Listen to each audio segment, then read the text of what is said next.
Et puis sur le web maintenant, les responsables du prix Nobel qui ont eu du mal à joindre certains des lauréats, dont l'Organisation pour l'interdiction des armes chimiques, entre autres.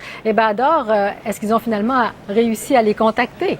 Écoutez, ils ont eu un peu de mal à les contacter. Vous pouvez voir ici l'organisation, l'OIAC et un peu leurs vidéos sur YouTube. Ils ont eu du mal à les contacter, les gens du prix Nobel, pour leur remettre leur prix.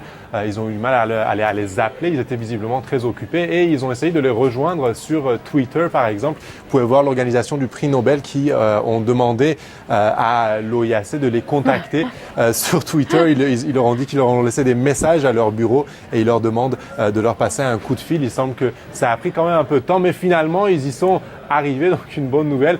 Finalement, l'organisation du prix Nobel, ils ont confirmé qu'ils avaient réussi à avoir leur traditionnelle entrevue téléphonique avec le lauréat ou l'organisation qui a gagné ce prix Nobel.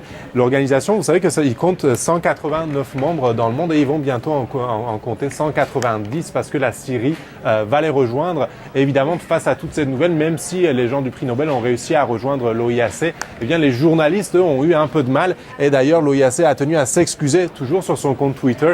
Ils ont dit qu'à cause d'événements inattendus aujourd'hui, ils ne pouvaient pas répondre à tous les appels des médias.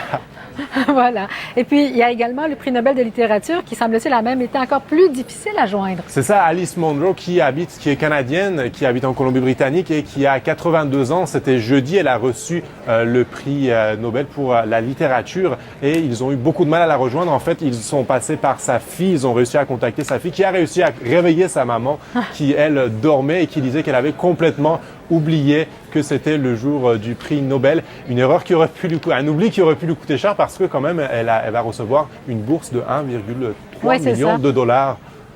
Les montants qui leur seront versés d'ailleurs au mois de décembre lors d'une cérémonie qui aura lieu là, finalement sur les lieux du prix Nobel. On espère qu'ils ne vont pas oublier de s'y rendre, de se présenter à la cérémonie.